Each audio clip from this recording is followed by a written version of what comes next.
When I wake up in the morning, I don't think, am I motivated to go do what I'm supposed to do? No, I don't think about it for 1 millisecond. When the alarm clock goes off, I have no thought about whether this is easy, whether this is hard, whether I want to do it, whether I don't want to do it. None of that matters. It's an emotionless, thoughtless discipline.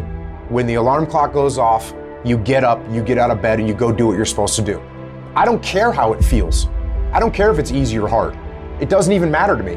It's just a reaction, it's a discipline, and it's life. And that's the way I choose to live my life.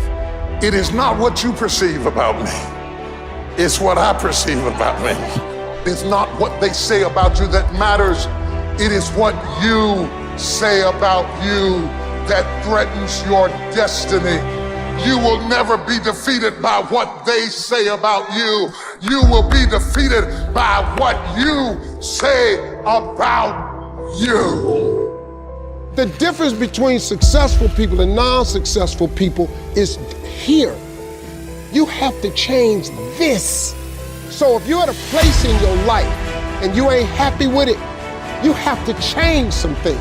But you have to make a conscientious decision that you're going to change. And it's not dependent on anybody else.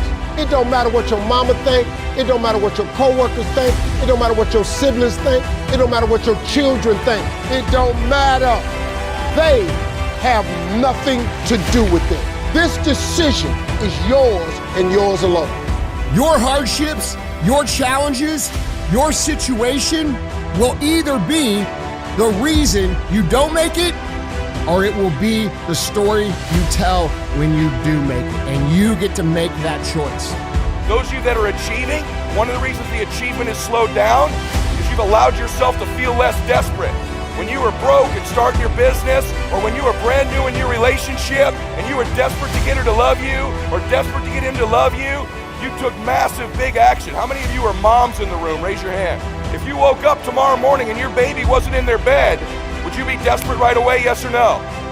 Big time desperation. You wouldn't be thinking about what you need to do. You'd be acting, wouldn't you? You'd immediately make the decision. You'd take massive action. You'd search the house. You'd go into the street because you were desperate. When you remove desperation, all this bullshit creeps into your life where you think you have to have the perfect plan and look the perfect way and have the perfect thoughts and be all zen and perfect. What you need is to be desperate. What you need is to get after it.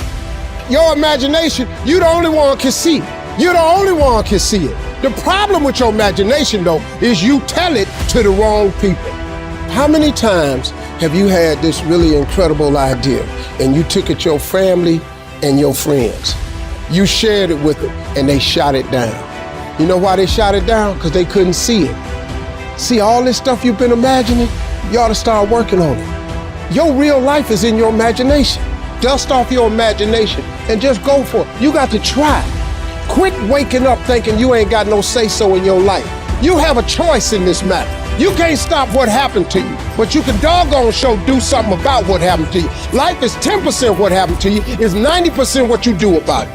I don't care if you have to inch your way day by day, even if you have to get down and it hurts and it's hard and nobody can see what you're really going through.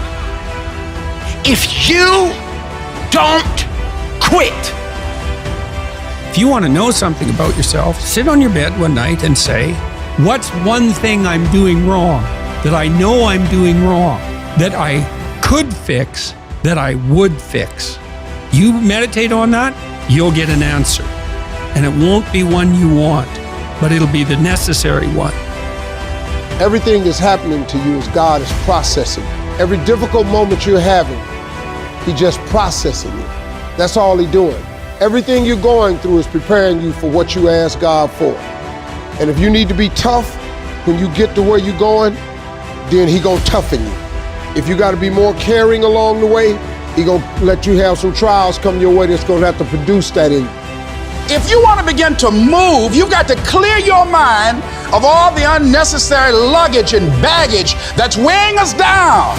You're going to have people to do things to you. Things are going to happen to you. And the most important thing to do is to harness your will and let it go and move so you can grow, so you can get on with your life.